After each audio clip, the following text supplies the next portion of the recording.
So it looks like we're okay. So let's go to a restream here. See if it works.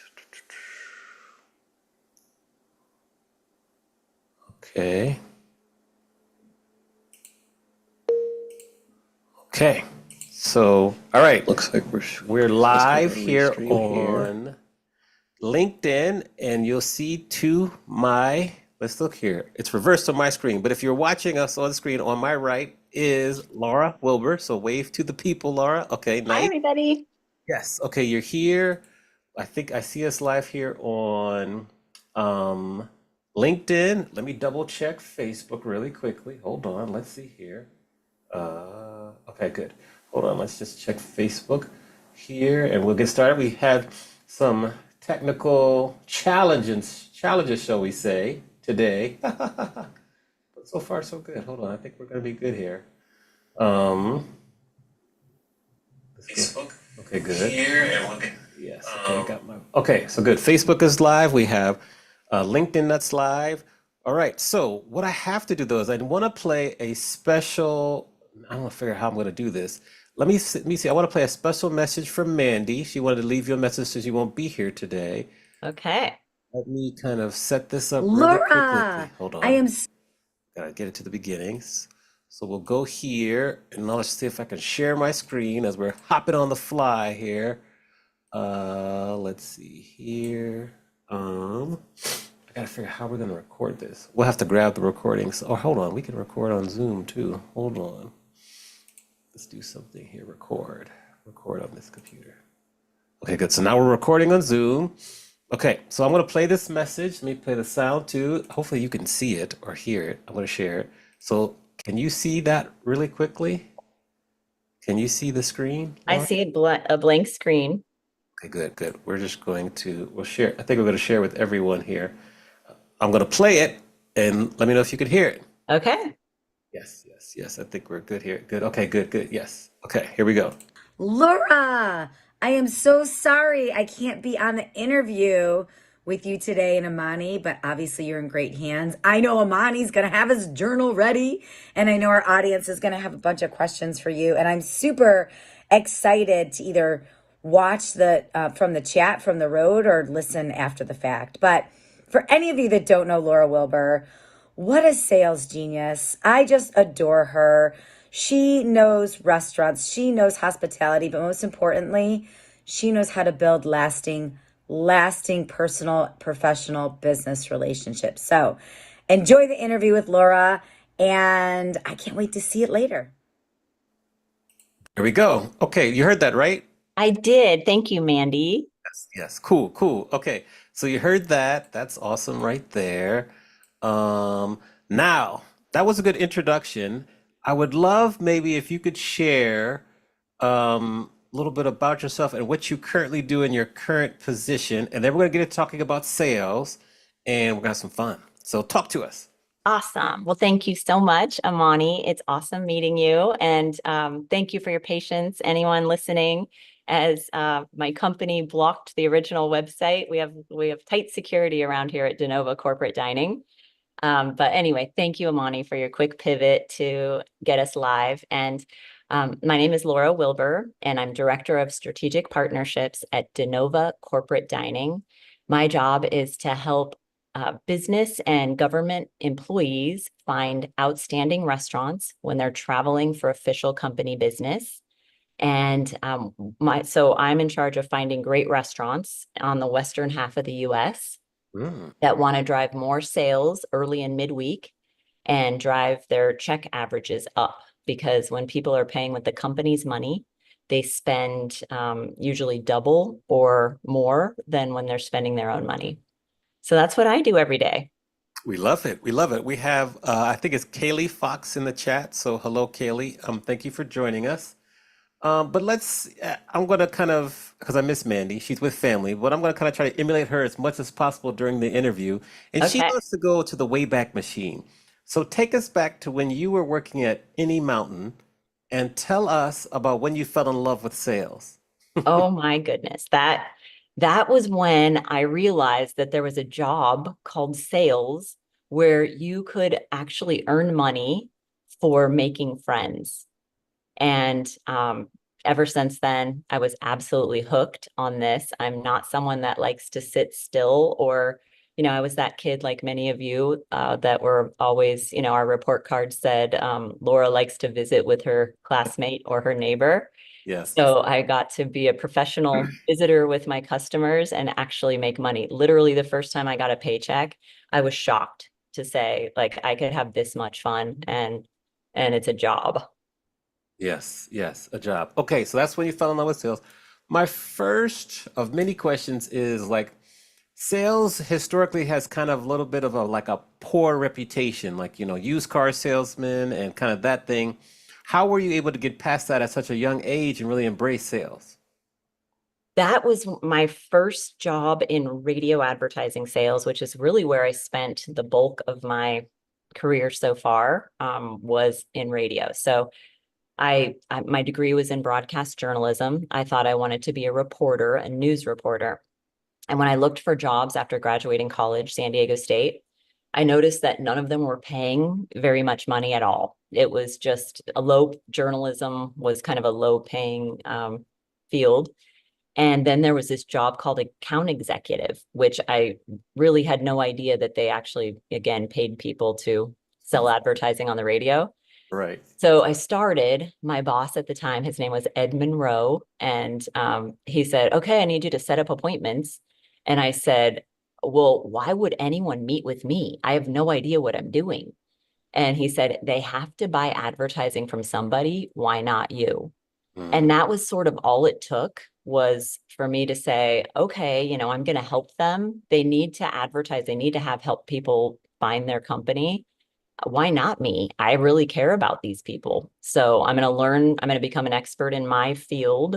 I'm going to become an expert in my customer's business and in my competition, which in radio, there was a lot of competition. And I felt like I was well equipped to provide value, which is what helped me get over that hump of why would anyone want to talk to me?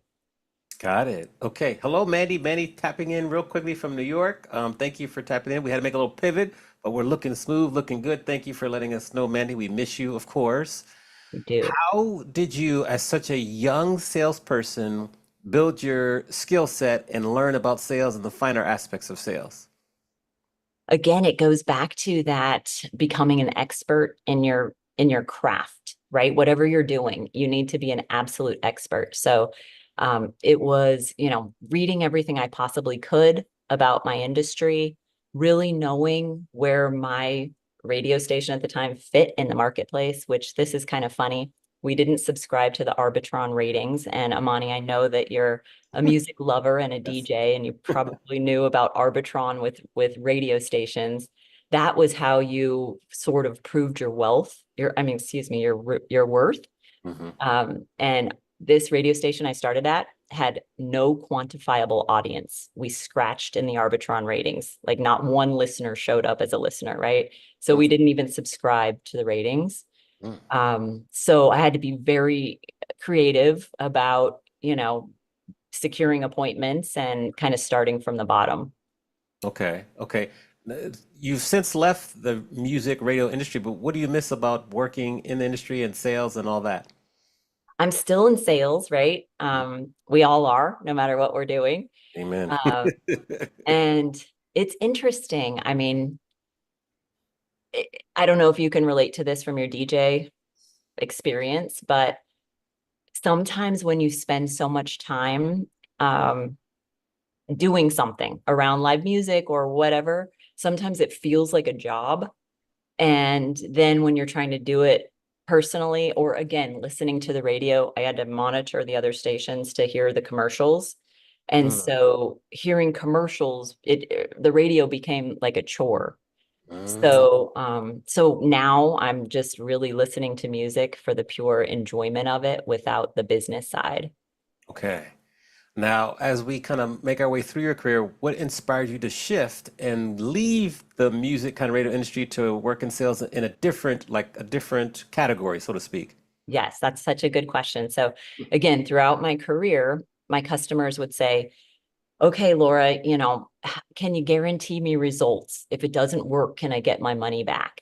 And at the time, the honest answer was, there are no guarantees in advertising, right? Yeah. You have a great product or service. We have a large loyal audience, and thankfully, by the time I was working in national sales in Los Angeles for a very large radio group, that was true. So we have a large loyal audience. We have enough frequency. We have a good offer. It really should work, Mm-hmm. but neither of us will ever know, right? Take a leap of faith with me. It really should work. And so as soon as pay for performance advertising or guest acquisition was invented, and that was about 2007 when Living Social went live, Yes, and then yes. subsequently Groupon went live in 2008. That the fact that there are no guarantees in advertising, that was no longer true, right? There was a model where you could guarantee that a Mm-hmm. guest would walk across the threshold of your business. It wasn't cheap because you had to offer half off and then split that remaining half with the company if you were the business owner. So you were only retaining 25 cents on the dollar for that deal of the day. Mm-hmm. But only if and when a customer came in to redeem would there be any cost. So there was really no waste in your advertising expense. Okay. And I vowed to only sell pay for performance from that point forward. Okay. So that brought you to like the Groupon Living Social. Mhm. And how did you find your current position and what made you make the leap there?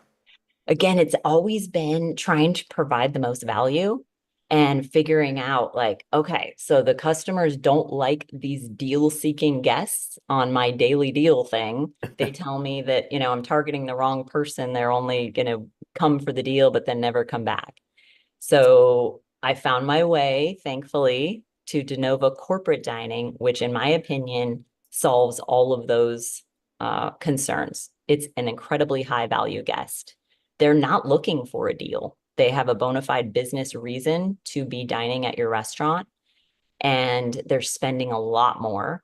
Again, to take it a step further, I love it because everything a business does to promote their business is usually their business to a consumer, right? A one-to-one opportunity.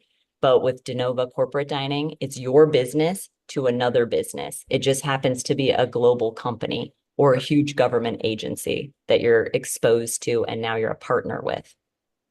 Talk to us a little bit about how, especially after the pandemic, you've seen maybe an increase in your volume because certain on property or on office, like cafeterias or meal services, have gone away. So now they've looked to hire and work with you. How did that happen and why did that surprise you?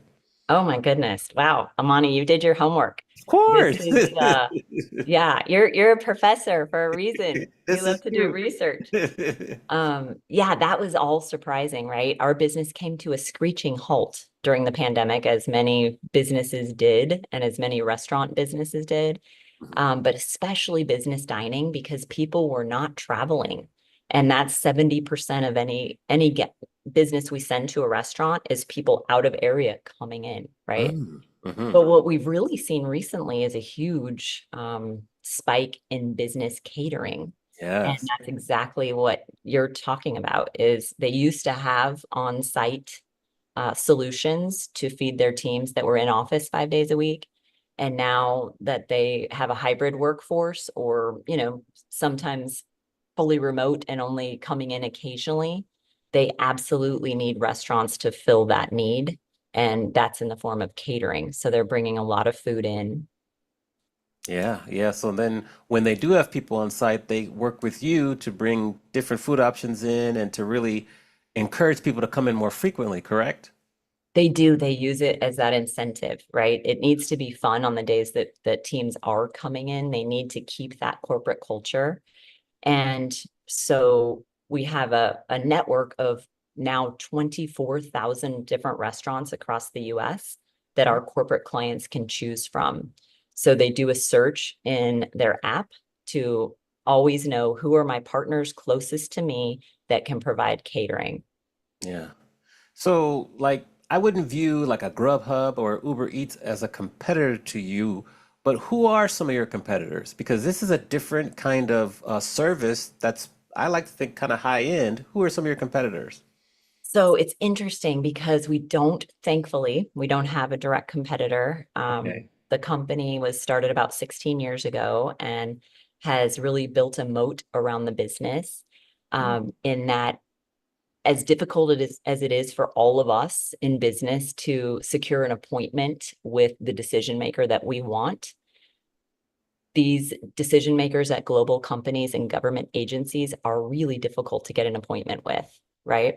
So we've been at this for about 16 years, or our founders have, with relationships with these businesses as part of their expense management function. So these large companies have partnerships with airlines, hotel groups, rental car companies. They outsource their dining network to Denova. We just power it for them because of the fragmented nature of the business dining space or the Mm, restaurant space, right. and the fact that they don't have the bandwidth to manage those relationships direct. So say there's like a restaurant that is looking to fill some of their off-peak times. Like a lot of restaurants, they're pretty slow from say like 10 a.m. to maybe 11:30, and then again from 1:30 to 3:30 p.m., where they could partner with you where you might have some clients that want to come in at those times. How would a new restaurant kind of work with you and get added to your network? So it's relatively easy to get added to the network. You can just go to, well, hopefully call me. That's Go to right. my LinkedIn and I'll help you. Yes. But also just go to denova.com and click Hmm. on for restaurants, and you can do all your research about how it works. You can see who the restaurants we're currently sending our partners to. But I have a lot of great colleagues all over the country that can help as well if you happen to be in their geographic area. Again, I live in San Diego, California. I'm responsible for larger groups, medium size, and I do work with some single location, larger independent restaurants as well. Okay, interesting. Dean LeBay, you're here. Good to see you, Dean. Thank you for tuning in. In terms of sales skills, when you look at the sales environment in our current era, 2024, getting closer to 2025, what are some of the most important characteristics that the best salespeople need to have to be successful? Wow. Good question. Really, again, expertise, put your time in, know your product, know your customer's product or service, know your competition if you have some. But also show up, right? Show up for things, show up for networking events. If Mm, there are any conferences that you can tune into, if your company won't pay for you to attend an industry conference, figure out how you can go, or if you can watch it virtually. But you really need to know what your customer needs and listen to them. And if your product or service solves that need, eventually you'll get to do business with them, but you need to consistently show up for them. I find it interesting that you mentioned showing up. I'm curious, like, why is that important to say? Do many people just don't show up, or what's like the counter to that? Why is that important to really mention? I think that, throughout my career, I have this kind of always on love for my customers. And it's lucky, right? Because I want to be finding out what they're doing, now on social media, or what their managers are accomplishing, or um, what they're promoting with a new menu item. Like that is actually interesting to me. And I get to meet some of the managers and I know how hard they work. And I just applaud them because they're incredible with their work ethic and the energy that they put into hospitality. So I think, again, showing up for them, showing up for what really matters to your customer, whatever the industry, helping promote what they're promoting, encouraging their team. Mm, And again, I feel very blessed to have that genuine love for people and concern for their well-being, and trying to free up some time for them so they can spend more time with their friends and family and doing the things that they love. hmm. And that's what I feel that my solution does. It kind of automates that business guest acquisition and retention piece for these busy restaurant operators. Right, because they don't have the time to do it themselves. Exactly. In terms of learning the sales game, we'll call it a game because it's kind of a game. In terms of learning the sales game, do you have any favorite books out there that you love to recommend to people to help them get a running start on learning the sales game? One that comes to mind is strength-based selling. Oh, And the Gallup organization wrote that, and there's a test to identify what are your top strengths. mm-hmm, And so the idea of really knowing yourself, and there's another book, I think it's Peter Drucker, Managing Oneself, that I mm-hmm. highly recommend. So Okay. understand the way that you learn. I know that I learn through listening better than through reading. It's just easier for me to pay attention for long periods of time by listening. How about you, Amani? What's your listening style? Well, Your learning style? I like to read books, read them the actual like books or whatever, and then like there's a couple that I'll listen to after to get further immersed in it. Okay. But for me, it's hard for me to. I can listen to some business books, but I kind of get bored after a while because I'm like listening or in the car, out of the car. But if I'm going on a long road trip, then that's okay. Then that works. But if I have to go Okay. in and out, I lose my place. So I prefer to have the physical copy, make my notations, and then maybe like there's this one book that I'm reading now. What's it called? It's like 10x is easier than 2x, where I read it, made Oh, notes, and then I'm listening to it for further immersion because it was so different and interesting. okay. I love it. Yeah, yeah, yeah. But as Yeah, you can so see behind me, I have lots of books there, so I love to read. definitely. And I bought your book today. Oh, wow, thank you. Yeah. And I started listening to it this morning. So I'm the narrator, so thank you. that's why I love it when the author narrates, hmm because I feel like I really get to know the author through hmm that experience. And so I can't wait to finish it. Yes, well, let me know what you think. I'm getting ready to start narrating my second book also. So that'll Okay. be a project for the late summer, early fall in the next few weeks. So that'll be interesting. Thank you, Kaylee, in terms of she put the link to Harvard Business Review there from 2005, Managing Oneself, and put the book title there. So thank you for that. Thank Um, you. Okay, so that's books to learn sales. Now, are you a reader in general? Do you have some general books you want to recommend? Because we could talk about books, for Oh all my goodness. day. What comes to mind if there's like one or two books you feel people should stop what they're doing right now and start to read them immediately, what books come to mind? It could be fiction or nonfiction, whatever you choose. Oh my goodness. There are so many, right? One of There my are. best friends works at an independent bookstore in La Jolla, California called Warwick's. Mm, And she has incredible authors come through constantly. There's um, an author, Ruth Reichel, that wrote a book that I read years ago called Comfort Me with Apples.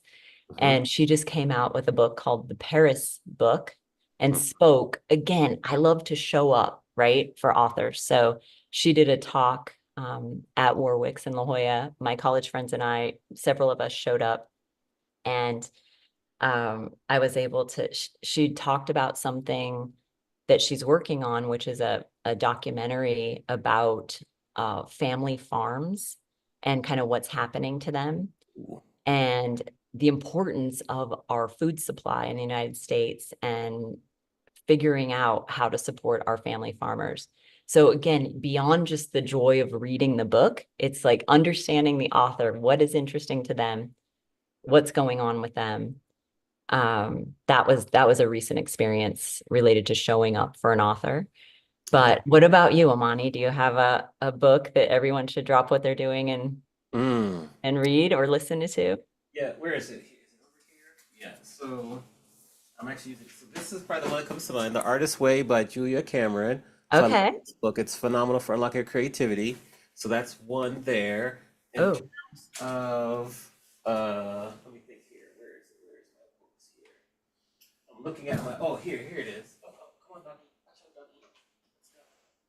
And then this one here, let me get to it here. So this one here is called Shantaram. It's a fiction. They okay. made a TV series by Gregory David Roberts. This is a really good fiction book here. I love this one, Shantaram. So I that's a have not heard of it. yes, yes. And then the current one that's probably one of my favorite books for this year, which I just mentioned, is 10x is easier than 2x. Okay, because Yeah. I read 10X. Yeah. Okay. And I thought that was great. And another business book that I really will recommend is The Obstacle is the Way by Oh, Ryan Holiday. yes, Have you read that? I have that. That's around here somewhere. Um, Okay. yeah, that's a great one there. That's a It's great one. excellent for anybody going through something tough. Hmm. It really just helps you realize like you need to go through it, right? You can't just keep avoiding it. Like just go through it, embrace it, use the pain of that experience to propel you forward because pain is an incredible teacher. And it really does, like, it feels so bad that you have to do something with that energy. So do something productive for yourself with it. Is there a particular example that you feel comfortable sharing when you had to kind of follow the same process in terms of the obstacle is the Is way, the way. like when you had to deal with some pain and had to live in it and go through it that you want to share? Yes. Let's see. A couple times around, I can't remember even the year, but I think around 2018, so Hmm. pre-pandemic. Yeah. Um, One thing that happened that was really hard, probably 2019, was our 3-year-old puppy, Lila, passed away suddenly. Mm. And I'm so attached to my dogs, as so many of us are. I have mine right here. Yes. Yes. And it just absolutely like devastated me. And Mhm. I was not expecting it to be that hard. Um, and yeah, I mean, I still, I think 4 years later, 4 or 5 years later, I'm better. Mhm. But yeah, the pain of that and understanding. And I wrote a little children's book about it, which I haven't published. Okay. Okay. But again, I was figuring out like, what do I do with all of these feelings and all this energy, and what can I do to maybe help somebody else who loses a beloved dog, which so many of us have gone through more than Yes. once. So that was an example of, uh, Mhm. you know, writing and using that energy to do something hopefully productive to help someone else. For someone, so you've written a children's book but haven't published it, Correct. is like being an author in your future. What are your thoughts on that? I am not sure. I haven't, it hasn't been a huge pressing goal, but I know for business from people I admire like you and Mandy, Thank you. that it's a wonderful thing to do is to put your knowledge and experience out there for the world. So you never know. Yeah, yeah. Okay, okay. Well, keep us posted. Um, when you're working with salespeople and they struggle to really show up or get started, like one of the hardest things in sales is to actually be consistent and make your calls and do your appointments. What advice do you have for people who are struggling with that? I mean, it's just creating that habit like anything else, it's just like going to the gym and making good choices with your food. And it's not easy. You got to start someplace. Hmm. And if you can even make it like a game with yourself or find a friend that's willing to do like a call blitz simultaneously with you, or whatever you can do to kind of break that inertia of, not doing it, that call reluctance, Hmm. just do it. I mean, you just have to do it. Yeah. What are some of your favorite ways to gamify it, since you mentioned gaming it? Yeah. Well, like I said, in the past, I've done call blitzes with friends. So even if they're somewhere else, another city, we'll just block out our calendar and we'll have a little contest amongst ourselves to see how many, phone calls we can make and how many appointments we can set. Got it. Okay. So that's fun. All right. How Yeah. about you? Do you have any examples or ideas on that? Many times on the show when I'm asking questions, they're for myself and not for anyone else. Okay. No, that's your question. I'm asking for a friend. That's what we like to Yes, yes, yes. the friend is me.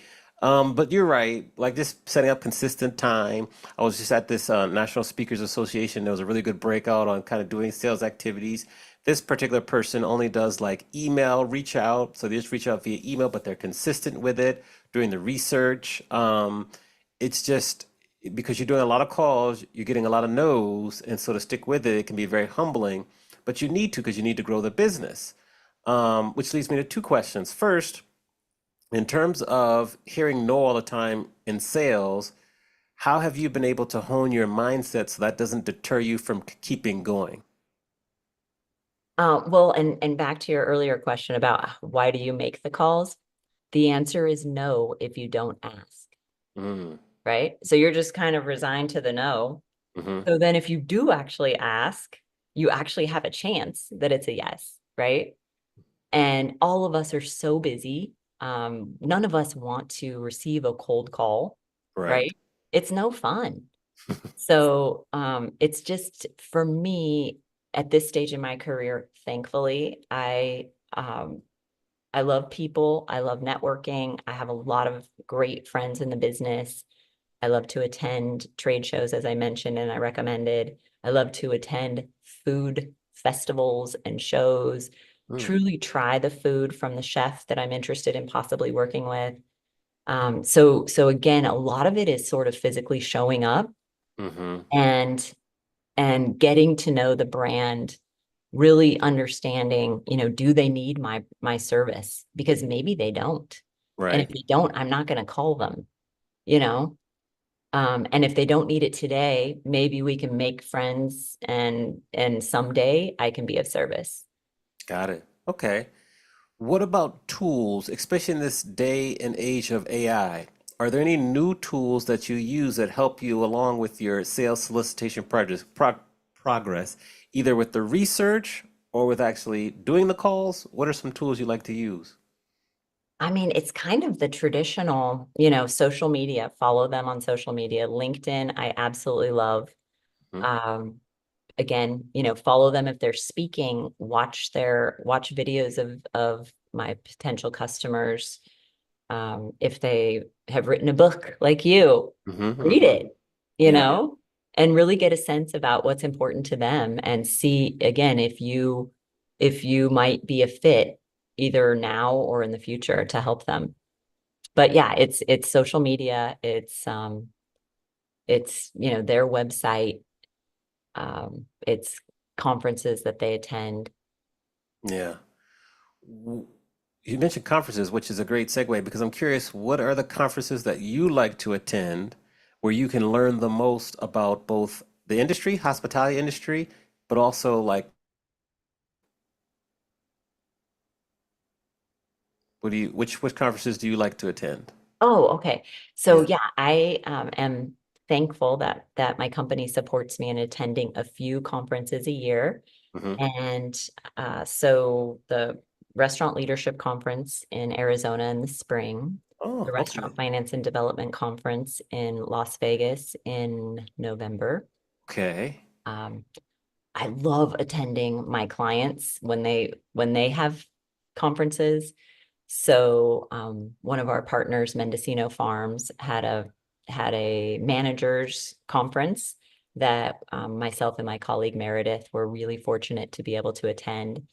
And that was when it really spoke to me about the camaraderie of the different managers. Everyone was hoping to be named manager of the year. And we just happened to be lucky to be sitting at the same table as Jenna, who won the general manager of the year. She's outstanding. Her acceptance speech and her gratitude for her mentors Hmm. was so touching. So really, those are my very favorite conferences. If I get a chance to attend any of our restaurant partner general manager conferences. Nice, nice. Now, are you ever given the opportunity to maybe speak or do a workshop at these conferences? I haven't yet. Okay, I like that. Not yet, but maybe soon. Yes. Okay, all right, I like it.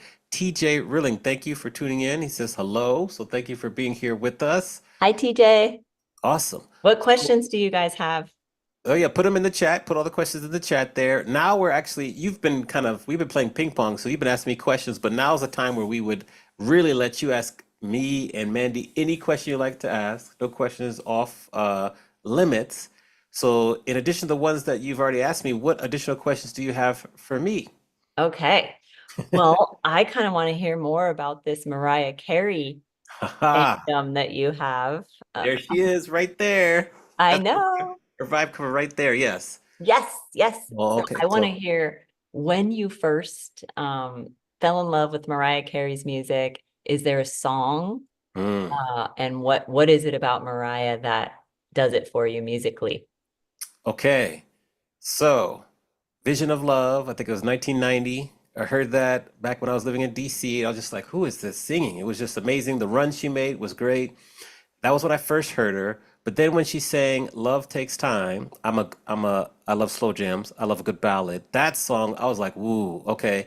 And I remember me and my mom, we used to kind of fight a little, not fight, but we'd have a disagreement because she thought she was just like a one-hit wonder. I said, oh no, Mm-mm. she's gonna be around, so don't you worry. I was right, so you'd always like to say that. It's so funny. Last weekend, I went to see her here in Vegas, so I saw her. It's like my fourth or fifth time seeing her. Um, and through life, through the ups and downs of personal and professional, like wins and losses and tough times and great times, she's always been like the soundtrack to the life or whatever through everything. I respect her journey because she kind of fell off a little bit after Glitter. It was a tough album for her, but she came back strong with two or three other albums. And I've been a fan of hers from the beginning. And so, and I still stick to the fandom, even when she kind of had her breakdown or whatever.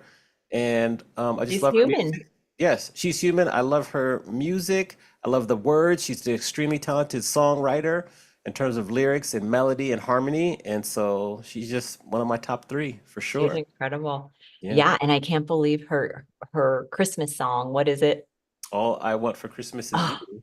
yeah. I mean, I on the in the Wall Street Journal last Christmas, there was an article about how much money she's making from that now Yeah. because it's still played constantly Funny every story about Christmas. that song is that in her show, so her show was here, we were in August. Her show was in August. And she started to play that song, just a short snippet of that song, and the crowd went crazy. Bigger reaction than any other song she sang the entire night. Then she's like, "Oh, just kidding. We're not there yet, but pay attention because the new store starts in like the Christmas store starts in November. But that song Oh, got the biggest, and here we are, it's the middle of summer, and it got the biggest right. reaction. So you just say that song is just like legendary. People love it. They love it. Yes. I Yeah. got to see her in Las Vegas when I was in radio sales. She and Quincy Jones were having dinner in the Bellagio, Hmm.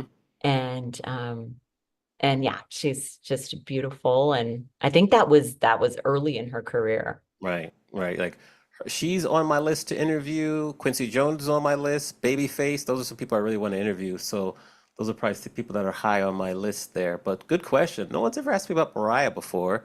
TJ has a question for you. He says, "Where's the best city for business travel?" I think that could be a loaded question, but I'll let you answer. Oh, oh, oh. I mean, very recently, TJ, we've been asked to go to Chicago to find more great restaurants. Hmm. And I have had so much fun in the city of Chicago. I never spent all that much time there. When I was in radio sales, I would go to different cities like New York, Chicago, and the question was, which Michelin starred restaurant haven't you dined at yet? And then we would take our big ad agency buyers to those restaurants, Right. right? So in Okay. Chicago, Chef Charlie Trotter's restaurant Mm. was one week. I went there 4 nights in a row Ooh, because that's where all of my customers wanted to go, right? wow. So Okay. Chef Trotter has passed away. There's a documentary, I think, on Netflix on him, which I want to watch. But now, recently, we have added a Peruvian restaurant called Tanta by the Curio Group. We've Okay. added Rick Bayless's restaurants, Frontera Grill and Topolobampo. And we've added Dynamic Hospitalities restaurants, which are absolutely incredible. Um, Prime and Provisions, Sienna Tavern, Bandit. They have really excellent restaurants throughout the city of Chicago and the surrounding area. Yeah. So, and Chef Gordon Ramsay North America has a burger restaurant there. So anyway, I've been having so much fun in Chicago, TJ, and yeah, it's a great place for business travel. It is. Shout out to Chicago. I used to live there. My favorite restaurant back in the day there was Wishbones, which was right next to Oprah's studio, Harpo Studios. Okay, Mhm. So, are you a fan of The Bear on Hulu, the show? love it, especially season 2. Episode 6 was one of the best So Best. episode 6, what happened in that episode? Spoiler alert here. Spoiler alert here. So I know. go ahead. Well, I think episode 6 was the Christmas meal Oh, episode. oh my goodness. Now, what was her name? Jamie Lee Curtis. Oh my gosh. She's She was phenomenal. incredible. Phenomenal. Okay, great episode. We won't spoil it for you, but that Right. episode right there. Wow. Yeah. Um, so Las Vegas. I'm a kind of a newer resident here. Where should I go to eat since you have such knowledge of Ooh, restaurants? Give me some spots in Vegas that I need to be going to immediately because I'll tell you, one of the most pleasant surprises about moving here is that the restaurants here are amazing, and that they surprised are. me. That They're surprised me. incredible. They're incredible. So I need to know, Okay. where should I go here? You absolutely have to go to Hakkasan, Okay. Okay. Cantonese cuisine. Mm-hmm. Everything on the menu is so delicious and so unexpected. So even if you don't fancy yourself a Chinese food fan, Mm-hmm. this will be different and you will absolutely love it. Chef Gordon Ramsay has great restaurants there. Yeah. There's Yeah. another restaurant that I recommend, called Rivea by Chef Alain Ducasse, which I'm not sure I'm saying his name right, Okay. but I think it's his only remaining US restaurant. He's a French chef and he used to have a restaurant in New York called Adore in the St. Regis, Mm-hmm. which was my absolute favorite restaurant before it closed back in the Great Recession. I think around 2010 it closed or thereabouts. Right. But Rivea is excellent too. Okay. So Hakkasan, any of Gordon Ramsay's restaurants, and then Rivea. Okay. Yes. Bonus question. I love breakfast food. Are there any restaurants you love in terms of breakfast or brunch? Hmm. Yes, you have to go to our partners at Hash House A Go Go. Ooh, Hash And House A Go-Go. yes, they have a location in the Link. They have one on, I think it's called West Sahara. Mm-hmm. Um, they have a few locations in Vegas. Excellent food, huge portions. Brandon Reese, owner, is an incredible guy. So Okay. definitely support Hash House A Go Go. Okay. Awesome. Got my list here. Thank you for that. Now, if we're going to go back to when you're at San Diego State and you're about to graduate, and we're going to give younger Laura advice based on what you know now, what advice would you give your younger self?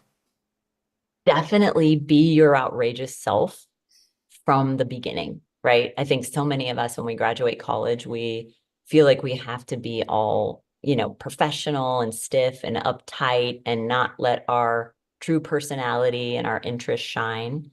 So just be your authentic self from the beginning. And then also, God gave you two ears and one mouth. Listen twice as much as you talk. And when the customer's talking, you're selling. So you don't need to be the one talking. Mm, I love that. When the customer is talking, you are selling. That's a good one there. Awesome. What advice would you give people who work in sales but have hit a plateau and they're really struggling with getting their results in terms of making their sales quota and really, getting business? What advice would you have for those people to help them get over the hump? Just do whatever it's going to take to get you personally excited again, right? Read a new business book, attend a seminar, do something to level up your skills, challenge yourself, right? Have you seen that diagram about flow, which is, I cannot pronounce the gentleman's name. It's a TED Talk. Mhm. But the idea is when you increase challenge and increase skill, when those two meet, you get into flow where it doesn't even feel like you're working, right? You're just Yes. doing the event, doing the activity effortlessly. But if you are taking on a high challenge and you have low skill, you're going to be in anxiety. And if you have high skill and no challenge, you're going to be in boredom. Mm, So it's up to you to take on challenge, increase your skills constantly so that you can have more fun and your work will feel effortless again. Well said. We have to look up that diagram about flow, but great description of it. So I'm really curious to see that. What's the best way that we can kind of help support you and spread the word about what you're doing out in our worlds within our networks? Thank you so much. Just if you know about a great restaurant that you think would be a good experience for business travelers, Mm. that also has some capacity to serve more guests early and midweek. And they don't have to do catering, but as we touched on earlier, there is a demand for that. If there's a restaurant that is offering catering, if there's a restaurant that offers semi-private or private dining, but even, coffee restaurants and sandwich restaurants, there's a need from morning coffee to a quick drive-through, if that's all you have time for when you're traveling for business, to last call at the bar. And when we're traveling for business, we eat 3 meals out. We don't have the luxury of cooking at home like many of us do when we're paying with our own money. And we want to experience great places that we can only experience in your city. So that would be wonderful. I'd love to hear about any great restaurants that you want to share. Fantastic. We'll start to make our list for you now. Thank you, So Monty. thank you very much for being on a show with us and just really, talking to us about a very unique segment of the hospitality and restaurant industry. I'm learning as you're talking because I didn't really know much about this type of service. It's very interesting to me. Also, with my students, it's just another option that I can share with them about ways they can get into the industry and work that are unique besides your traditional job. So thank you for sharing. Thank you for sharing about the books and lessons learned. And we will be sure to keep our conversation going. Thank you so much, Amani. Awesome. I'm gonna give a round of applause here. Hopefully it comes through. Hopefully people hear it. Yes, yes. And everyone, Mandy will be back next week. Yes, we'll have a show next week, and then we're off for Labor Day. So stay tuned or tune in at 4 p.m. Eastern, 1 p.m. on the West Coast with our episodes that go live on LinkedIn. And then if you're subscribing or watching on a podcast platform, make sure to rate, review, share it with a friend. And with that, thanks again to our guest today, Laura Wilber, and we will see you next week. Take Thank care. you. Bye. Bye-bye. Let's see here.